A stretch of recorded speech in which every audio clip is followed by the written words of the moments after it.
Check out the video description for details. It's Tuesday, September 5th, and this is going to be our first show where we're somewhat back to normal. Everything's back up and running. Thank you for your patience, those who have been waiting for updated shows. Off to the races now, so let's jump right in today.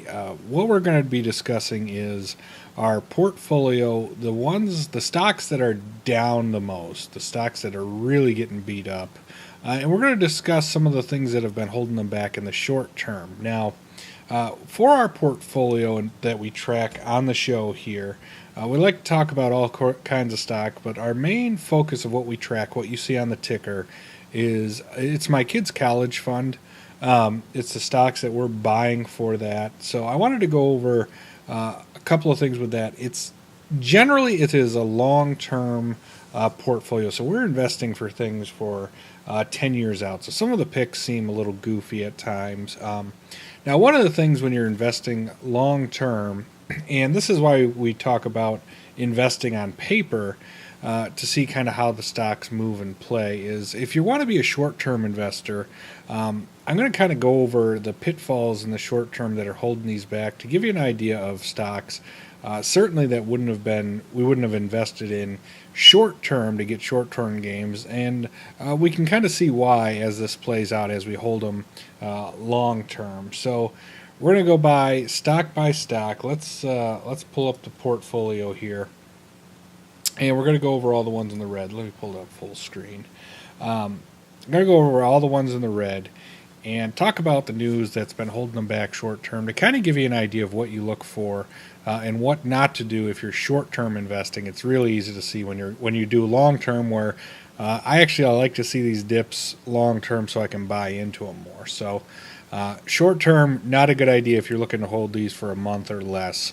And if you're day trading, we'll look at a little bit of that. So let's get started with the first one, GameStop here.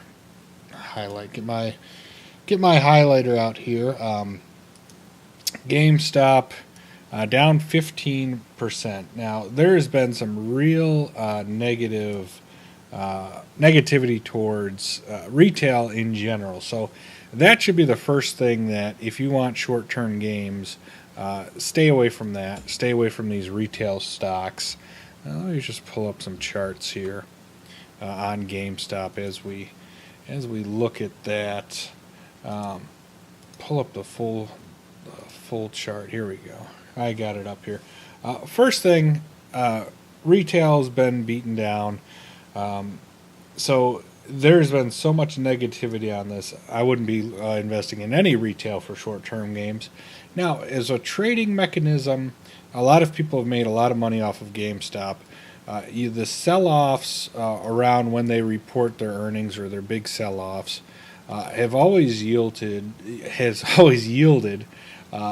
big upticks where they get back to normal somewhat, a couple of buck in the right direction. So people that have been making trades off of GameStop, this has been a good one, but with the retail area getting beat up so much, short term, stay away from those, and you can see it here. If you were doing this on paper on how retail ones have been playing out, a lot of them have been sliding down. Even Best Buy, where they were up a little bit, have been getting beaten down. And we'll go over Foot Lockers a little bit later at the end of this.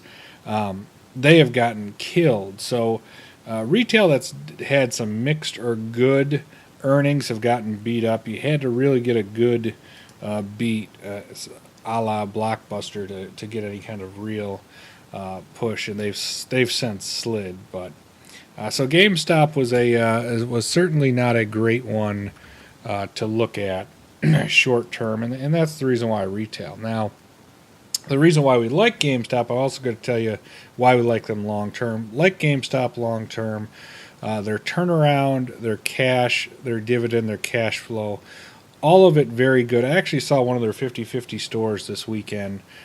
Really good concept. There's growth where there need to be growth, and the management team is hitting what they say is happening. So long term, still like GameStop. Next one, AT&T, not down a ton. They're down 5%. in our portfolio, a little over 5%. Here's AT&T. Now, with AT&T, where you should have avoided them in the short term has been waiting for the Time Warner deal. Investors are getting impatient, so as this deal's unfolded very, very slowly, no catalyst there for them to jump up. They've had some pretty good earnings, nothing spectacular, but people have generally just been waiting on Time Warner. So as you're getting a big acquisition here and you're excited about it, it takes a lot of time, and as that drags out, something to avoid. You're not going to get a lot of movement in the stock, and that's been shown here with AT&T. So long term, still like them because of the acquisition, because they're differentiating themselves in what they offer. There's going to be a land grab and a war among cell carriers for content. Content is so important now, and Time Warner is going to be a big part of that with HBO and things there to help drive AT&T. So next one that got beaten down, Disney. And Disney, we love Disney because of their franchises. So long term, still liking Disney on what they have coming out. Now, the negative news that has been there with Disney is ESPN and cord cutters and what they're going to do with that. Long term, with Disney planning its own streaming service, believe they have the franchises to rival Netflix. So very good things there. But in the short term, so much going on with ESPN and uncertainty. It's really dragged them down. And, there's a good lesson there. When that's going on, avoid it for your short-term gains. And that's one of the cool things about this show is you can see areas where I've had pitfall in the short term as I hold these long terms, get an idea of how stocks, how they play out with the different news, and look at the charts or things. Now this next one, and Disney, solid long term. Disney with their movie lineup and everything, and that's part of what's holding them back too. Is people believe the movie industry is getting soft, but the franchise and everything go with it. Disney can't be beat. We're talking their Marvels and Star Wars alone. Forget about Disney princesses and things like that would carry it, but a lot to like there. Now this next one. Shame on me short term with this. Generally avoid stocks that have huge lawsuits. And Qualcomm has been, they've been tied up with Apple for a good long time. And, the CEO said everything was built in. It certainly wasn't, and they've tanked a good bit since as this becomes an ugly lawsuit. So short term, you're looking for some big games. Avoid ones that are tied up with lawsuit. You don't know which way they're going to go. Now, what we liked about Qualcomm was them working with Microsoft and some of the initiatives they have there. Laser focus with them on what industries they want to carve their niche out of. Like a lot of that, and like their potential growth as they work with Microsoft on things. So, long term, still liking them. They soured me a little. This was one of the stocks that we were thinking about selling off as the lawsuit got dragged out, because I believe the CEO kind of misspoke when he said everything was factored in, and then they had some misses on their guidance, and don't like that when CEOs completely 180 what they say. But still like what they're doing with Microsoft and the niche market they're going after. Long-term lesson here is stay away from the lawsuits. Another stock that we really like, Collectors Universe. And long-term, we think this is great. They're taking their profits. They don't need a lot of money to keep growing their business, so the profits go right to a dividend. In Collectors Universe, they pay a pretty good dividend, and they are down 7%. Now, they have some pretty wild swings, they do. And part of that is because there's not a lot of volume there. It's a micro cap company, not a lot of shares trade. So when shares do trade, it generally moves the price pretty good as people buy up a chunks, sell chunks. Part of one of the people's compensation is they they regularly sell off large shares, so you'll see these bumps in the road for them. But stay away if you're looking for short-term gains. Stay away from these low-volume stocks that they don't trade a lot of. You get big swings. Now, might be an all right one to make some trades off of. Looking at the chart, it looks all right, but you kind of want more volume when you're talking about day trading there, more data, more points to hit, but it does have some big swings throughout the day. But lesson from this one, stay away from low volume, small, tiny stocks if you're looking for those gains in the small window. Seagate, this is one of our biggest losers. Boy, Seagate is one where positive, we think Western Digital, Seagate, all of those have very good long-term futures because of the amount of data that has to be stored. Now, even when you're talking about data centers and using the cloud, you can see Seagate here, it's down 20%. Avoid the short-term companies that aren't going where the market wants it to go. Western Digital was very focused on scooping up solid state drives, making a huge push for that. Where Seagate, they want to take their time with that, and they want to carve out the cheaper emerging marketplaces with the standard hard drives. Look back at a couple of their earnings that they had there, talking about that, and they're making some changes in management. So not a popular strategy as far as analysts were concerned, and some changes in leadership. Not great for short-term investment gains, and you can see that by a big drop off there. We've done several stories on Seagate. Still long-term, really like them. Short-term, those are the lessons to learn off it. This next one, the lesson to learn here is if you can't get straight news and it's mixed and you can't figure out what's driving the stock, don't invest short term. Don't get in it for some swing trades. There's a million theories about why Hasbro's down. Since its earnings report wasn't that bad. Lego had laid off some people. Mattel had a terrible earnings. It was actually mixed and pretty good. They beat on several areas, and it was some pressure on margins. So they got kind of roped into the negative report there. CEO sold 21 million shares. That's kind of helped keep some things down. They didn't end up acquiring Lionsgate.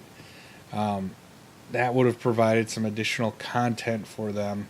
And people they're waiting for the next blockbusters to come out to trigger their toys, and soft toy sales impacting the industry. So, but really solid company. They're doing great. They're not worth the 15-20% drop that they have. Certainly, that seems ridiculous to me. But short term, when you've got a lot of these articles that is kind of putting the stock all over the place, stay away from that. You want something simple, straightforward for your short term gains. Now, long term, Hasbro with the franchises they have, it's a little bit like Disney, where it's like you can't say enough good things about that. So, moving on to, I believe this is our biggest loser.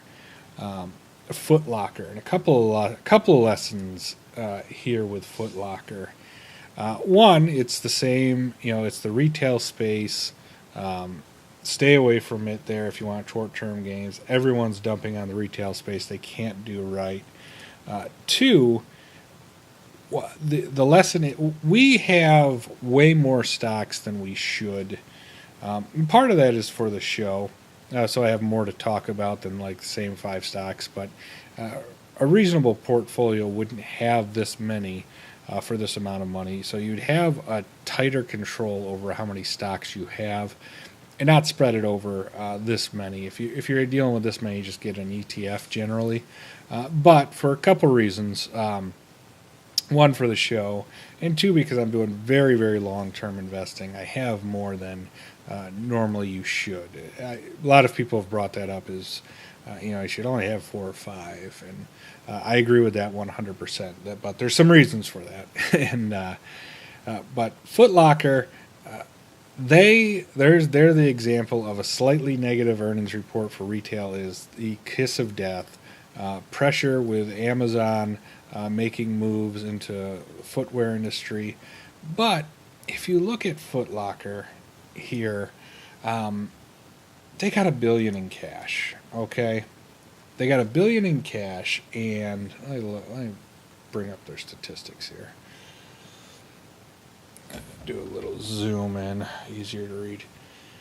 Their balance sheet: billion in cash, 100 million in debt. So nearly $1 billion just sitting there. $21 book value per share. Versus 36, trailing 7 times earnings. Dividend yield is, what was that? 3.5%. I mean, pretty good. Small footprint. We like their cash. We like the balance sheet. But they slid in earnings in there as we were, messing around with our system here, and it dropped 20%. So again, it's the stay away from retail short term, or whatever segment is getting beat up on as you're checking your news sources, and then you gotta be able to watch them all, and we weren't watching that, and Foot Locker got creamed. So those are the lessons. Those are what we like about stocks, and what as we're investing here, what lessons to learn from stocks getting beat up. A lot of good ones like Activision, Nintendo. They're doing very well for a Square Enix. So gaming stocks, video game sector as a whole is doing fantastic. A lot of tech stocks doing fantastic along with that. So don't be afraid to invest. There's some downside, obviously. Long term, I believe these will all rebound. Looking at them gives us buying opportunity. This episode, though, is more of lessons to beware of for your short-term investments. As we continue doing episodes here, we'll start looking at some day trading, and we'll do some streaming where we talk about stocks. I'm looking to talk about Activision in depth when I do some live stream gaming, different things like that coming up. So give us a thumbs up if you enjoyed it. Subscribe if you haven't already to get the latest investing news for gamers. Very long show. We're trying to make these shorter. I know this was kind of long-winded.